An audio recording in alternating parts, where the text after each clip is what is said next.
The end of Transformers Beast Wars is here, and it's incredible. What's up everyone, James here, and be sure to hit that like button if you're excited to see the end of the Beast Wars. If you are new here and need to catch up, the link to the playlist of this series will be in a pinned comment below. Now, we pick up with Optimus Primal and Megatron informing both of their crews they have to team up and battle the Vok. To no surprise, both crews aren't happy about it, and are against the idea. Some of the Maximals aren't comfortable with it because of all the misery the Predacons have caused up until now, or others believe it's just an opportunity for the Predacons to get in close and betray them. Optimus tells them personal feelings don't matter now because this is life and death. When it comes to the Predacons, Megatron explains just how powerful the Vok are, that with just a thought they nearly killed him. Despite that though, the crew is still against working with the Maximals. Black Arachnia tries to argue they should focus on the crashed protoform pods and try to build an army, but as Scorponok points out, they don't have enough time. When it comes to those crashed protoform pods, they aren't around anymore. All I'll say is, the Vok have more in store for the Transformers. Megatron yells at them saying that there aren't any other options and orders the Predacons to work with the Maximals. Later, both groups meet up, and there's already an air of tension between them. What Optimus and Megatron plan on doing is exchanging their forces. Both groups have different tasks to work on to help with the upcoming battle with the Vok. Rhinox and Dinobot will work with the Predacons. Scold, Black Arachnia, and Waspinator will work with the Maximals. On the Axelon, since the Maximals have more weapons than the Predacons, they will be working on adapting their ship's weapons to destroy the Vok and work on getting their ship off the ground. One interesting and yet funny thing we find out is Waspinator mentions that he has 2 astromechanics degrees, and he'll be helping Rattrap with the ship. I like this because, as we know, Waspinator on the Beast Wars show was always depicted as the expendable idiot of the Predacons, but in this series, Erik Burnham has been doing more than that with his character. On the dark side, they'll be working on new ways to attack and disrupt the Vok. Both Optimus and Megatron make it clear to both their crews that in 7 cycles, war is coming, and they're not going down without a fight. They need to get to work, and no ideas are off the table. 3 cycles later, Rhinox and Scorponok are working on the dark side's transwarp drive. Remember, Nynx damaged it back when the Maximals attacked. Though the Predacons repaired it the best they could, Rhinox deduces that it will never transwarp a ship through unspace again, but they could repurpose it to transwarp a data packet, which is essentially sending a message through unspace. He explains to Scorponok he's theorized sending a data packet back to Cybertron with the Axelon's transwarp drive, but since transwarp drives aren't designed for that, it would risk destroying the drive, so that's why he never went through with it. However, Scorponok points out that since the Predacon's transwarp drive is already almost worthless, they can take the risk and test sending a data packet with theirs. When Rhinox mentions that access to the drive has been secured, Scorponok investigates and is confused by why the datapad is showing the drive was recently locked. Remember that, because it's going to come up again. Luckily though, he is one of Iacon's top codebreakers, at least he says so, we never get confirmation if that's the case. So he begins working on breaking through the secured lock. On the Axelon, Scold and Nynx are also working on disrupting the Vok's energy. If you're a Scold fan like me, this is going to be one of your favorite parts with her character. Scold initially thinks it's a lost cause, until Nynx asks the question, how do you defeat an energy monster? This makes Scold point out that they need to know what type of energy they are disrupting. When she remembers that Optimus and Megatron mentioned that the Vok are scientists who can disappear at will, that moment she realizes they must be using unspace energy to hide and watch over everything. This is why in the Maximal Strike Back video I explained what unspace energy is, because that's how the Vok have been able to operate this entire time. I really love that Scold was the one to figure this out, because she's just viewed as muscle and not intelligent by her fellow Predacons. But they're unaware there's more to her than meets the eye. Yeah, I said it. I had to say it at least once in this series. Anyways, Scold has the Darkseid's AI scan the ship for unspace energy readings, and the AI confirms the ship is covered in them. Later, Scorponok successfully breaks through the transwarp drive lock, and reports over comms to Megatron that it was locked with his authorization code. Megatron quickly deduces that Tarantulas is the one responsible for this. He orders him to explain, but Tarantulas initially tries to pass the blame on to Dinobot, but Megatron doesn't buy it and demands to know why he did it. Suddenly though, Tarantulas fires at him and begins his escape.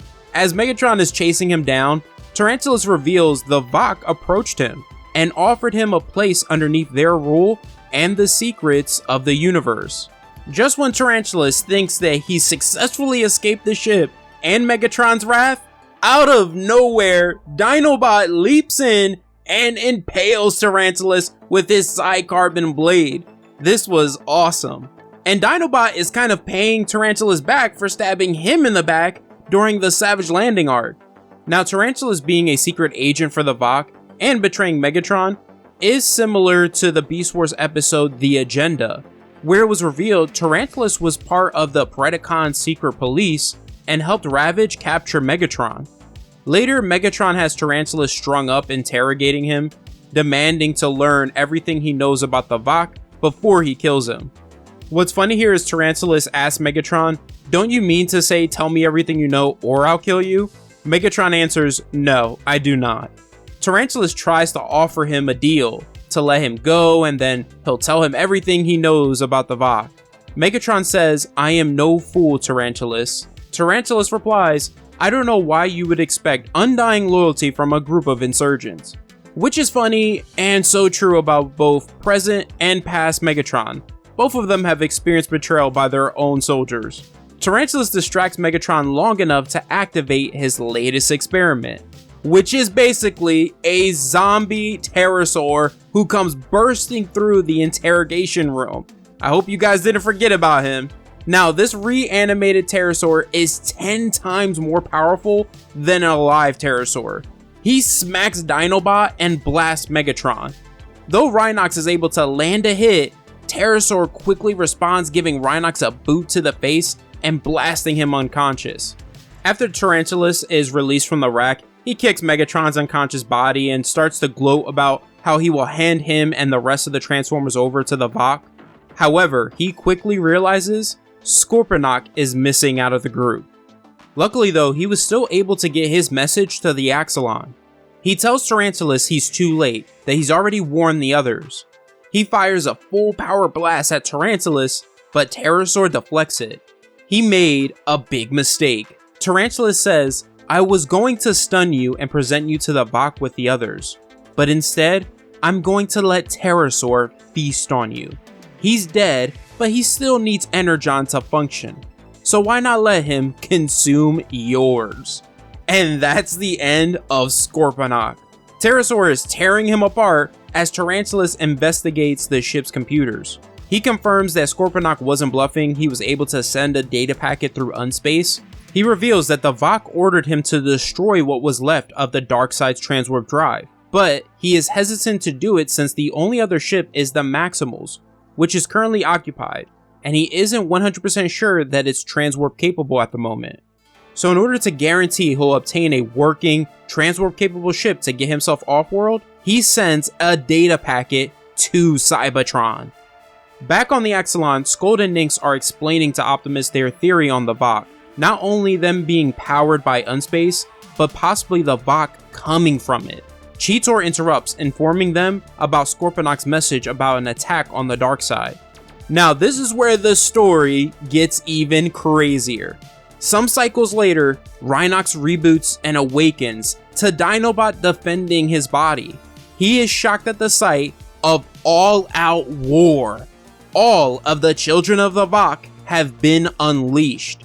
The scene of this is incredible. The Vok found and brought to life every single one of the crashed protoform pods. Now you may notice Polar Claw and Saberback are among the Transformers fighting here. It goes unexplained as to how they were revived. One thing I should mention that I thought was pretty cool is most of the children of the Vok are Beast Wars characters that appeared in the IDW Beast Wars miniseries, Beast Wars The Gathering and The Ascending. Both series take place after the events of the show. If you all want me to cover those series at some point, comment below. We do get a quick 2-second explanation as to how this transpired. Dinobot explains to Rhinox that Tarantulas informed the Vok of everything that happened and asks for reinforcements. He says, "Now you know the situation, now go and defend yourself." Dinobot charges onto the battlefield. Meanwhile, on the battlefield, Optimus and Tigatron are facing off. Optimus is still trying to get Tigatron to see reason. Megatron is facing off against Armadillo and Snarl. Cheetor and Black Arachnia are fighting side by side against Insecticon and Razorclaw. As that madness is going on, at the Axelon, Waspinator and Rattrap, working together, have managed to successfully get the ship's engines and weapons back online. Waspinator asks Rattrap though about the modifications he's still making to the ship's weapons. Rattrap explains that between Scorponok's message and the information he scanned off the golden disc, he's learned that the Vok don't like unspace energy. Now, this is Erik Burnham playing it fast and loose here in order to explain how Rattrap knows this about the Vok, because Scorponok's message was just about the attack on the dark side. And remember, Megatron was never able to decode the disc, so even when Rattrap made a copy of it, he would still need to decode it in order to gain its secrets. Rattrap warns Waspinator when they fire on the Vok, they're either gonna blast themselves to a new reality, or the ship will blow up. Either way, the Vok are going to get blasted. Back on the battlefield, Scold is kicking butt and taking names, until suddenly she is blasted by a beam that paralyzes her. That blast came from the undead Pterosaur. As he's about to feast on her, out of nowhere, Rhinox in his beast mode rams him off of Scold. Rhinox tells Scold, since she is still conscious from that blast, she should be able to reset and be mobile again, and to leave Pterosaur to him. I love this moment because Rhinox is like, "I want a round 2, Pterosaur." He says to him, "I prefer not to engage in violence, but you and I have a score to settle. And since your spark is gone, I don't have to worry about holding back." He bashes Pterosaur with his blaster that has moon stars attached to it. This was awesome. Returning to Optimus and Tigatron's battle, this conversation they have shows us that this Tigatron and Beast Wars show Tigatron both seek the same life. Tigatron tells Optimus that he and his fellow brethren are not only metal but flesh as well, and should live in the wild on this world peacefully. But Optimus argues that will happen until the Vok decide their existence compromises one of their precious experiments. As Tarantulas is enjoying the chaos on the battlefield, Black Arachnia catches him off guard and knocks him down. Tarantulas lets it slip that he sent a message to Cybertron, and once a ship arrives, he'll return to Cybertron and rule with the knowledge the Vok has given him. When Black Arachnia calls him crazy, the Vok interrupts, and Tarantulas uses the distraction to strike her and escape. The Vok speak to all the Transformers on the battlefield, and announce they've shown up earlier than expected, because this battle has forced them to make a decision. They've decided that Cybertronians are too disruptive and unpredictable, so they will wipe this planet clean and start from scratch. They will even wipe out their own Transformers. Tigatron argues that they've done everything they've asked of them, and asks why would they destroy them too. Megatron answers because the Vok are cowards. He tells the Vok to fight them on equal terms. To no surprise, they refuse and begin to incapacitate all the Transformers with their power. Takani then activates this device they call the reversion device, that's secretly been concealed in one of the planet's floating islands. He mentions that it's slightly damaged, because this is actually the same floating island that Razor Beast died on. What's amusing is that Tunra mentions they should have put the device in one of the planet's moons, and Takani responds saying, every world they come to, he always wants to do that, but it's impractical. He also says, I'm sure in some universe it's been done before. What they're referring to is in the Beast Wars show, in the episode Other Voices, the Vok revealed their super weapon called the Planet Buster, basically their own type of Death Star. They were trying to use their super weapon to destroy the planet in the episode. Before the Vok activate their weapon, suddenly Pakak gets blasted and destroyed. Shocked at the sight of this, Tunra says that Pakak's energy has become one with Unspace. Rattrap and Waspinator on the Axelon have arrived, and the modifications work. They then take out Tunra and Takani, completely wiping out the Vok for good. After the battle, Optimus Primal approaches Tigatron and offers a truce, but Tigatron responds with kind of a truce of his own, basically saying, leave us alone and we'll leave you alone. As some of the children of the Vok leave, Megatron makes his move. He leaps to attack Optimus. At that moment though, he gets blasted with unspace energy. When Optimus asks Rattrap what did he do to Megatron, Rattrap explains, or really theorizes, that since Megatron isn't an energy monster, he'll probably reappear in a few cycles in the future. Maybe. Optimus offers the rest of the Predacons an extension to their truce. He tells them that they should work together to find Megatron and then return to Cybertron together. Even though all of them besides Black Arachnia might be wanted by the Justice Department, his word on their good behavior could lead to a lenient verdict. Black Arachnia responds they would be fools to return and face trial. Dinobot agrees because he is also wanted, and though he believes Optimus is an honorable warrior, he points out that his recommendation won't go far if he doesn't return with Megatron, because the Justice Department needs a scapegoat. Optimus tries to convince the Predacons to help them capture Megatron and return willingly to face the courts. Black Arachnia speaks for the Predacons and declines the offer, and tells the Maximals to leave. After the Maximals leave, Scold asks Black Arachnia what they will do about Megatron. Black Arachnia answers they'll worry about him if he ever comes back. Right now, she wants to find Tarantulas and kill him, and then try to repair the Darkseid and leave the planet. Who surprisingly approaches them is Inferno, pledging his loyalty to Black Arachnia. She accepts, and Inferno officially becomes a Predacon. When Scold and Waspinator ask how they're supposed to repair the Darkseid, especially when parts are hard to come by, Black Arachnia directs their attention to the Vok's reversion device, and answers, "Parts I wouldn't worry about. I'm sure there's something we can use from there." We then go to an epilogue here. 114 cycles later, Megatron reappears in a cave, and after his onboard system informs him that he's covered in unspace energy and still on the same planet, he quickly deduces he was sent through time, and gloats how the Vok, the biggest threat to his power in this world, is dead. He then mentions he'll overwrite his message on the golden disc to preserve the timeline. The series ends with Megatron saying, "The Beast Wars will not end until I have won, no matter what fate throws at me." That's where the final issue ends, but it's not the end of the video just yet. See, at the end of the final issue, Erik Burnham wrote a letter to all the fans of the series, explaining why the story ended prematurely. As we already know, it's because IDW lost the Transformers license, but he also went on to explain storylines and characters they wanted to do and see in this series. So let's go over some of those things he mentions in this letter, and others I've noticed throughout this series. First, there was going to be an issue where Rattrap's love of the planet's fruit was going to cause a glitch in his system just when his expertise was needed most, and the Maximals were going to be in a rush to save him. Second, Quick Strike from the Beast Wars show was going to make his appearance in this series, and he and Scorponok would become rivals, with him trying to replace Scorponok within the Predacons. Thirdly, Black Arachnia would take over the Predacons for a while, which as we saw became the case at the end of this series. Fourth, Waspinator would leave the Predacons and join the Children of the Vok and leave fighting behind. Fifth, Erik Burnham wanted to introduce some fusers. Now if you don't know what a fuser is, it's a transformer whose alt mode is a fusion of two or more beasts. That's what Quick Strike is, and another character from the Beast Wars show who is a fuser as well is Silverbolt, who sadly never made an appearance in this series.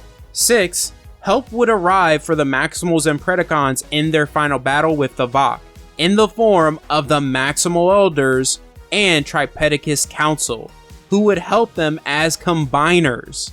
That would have been amazing to see. These are both groups we haven't seen much of, more so with the Maximal Elders, but God, I would have loved to have seen that. 7th, as some of you suspected, Rhinox was going to be suspected to be a Predacon mole, because remember, back during the Savage Landing arc in issue 4, the Maximals discovered that someone had used the Axelon systems to beam a secret message to the Predacons before leaving Cybertron. Lastly, and this one is my absolute favorite one, Erik Burnham mentions he was going to fight tooth and nail to get the original Dinobots. All of them, or at least Grimlock, to appear in the series. Now, we did see an image of Grimlock back in issue 6, where we learned the Dinobots disappeared at some point during the Great War. Now, a few plot points that I noticed that we could have seen more of that Erik Burnham didn't mention is at the end of the final issue, a puddle in the cave shows the reflection of a buried protoform pod with a large X on its hull. This is Protoform X, aka Rampage would have made his appearance in this series. He popped up in the Beast Wars episode Bad Spark, a big Predacon who is a serial killer and a cannibal with an immortal spark. Another is in issue 7, Megatron discovered a hidden message on the golden disc, apparently sent by his future self to warn of something of the future. It seemed like this was going to build up to a crazy event. Finally, was this planet the Transformers were on?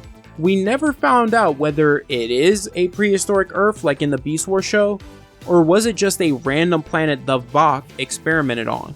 Now there's evidence to argue for both, because all throughout this series we've seen different genetically modified creatures, floating islands, large loads of energon, but back in issue 1 there were dinosaur fossils buried in its crust.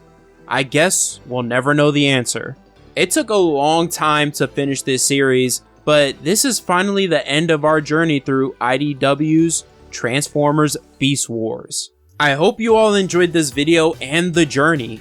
Hit that like button, comment below your thoughts, and overall how you felt about this series. Other than that, have an awesome day, and always remember every day to maximize and go beyond.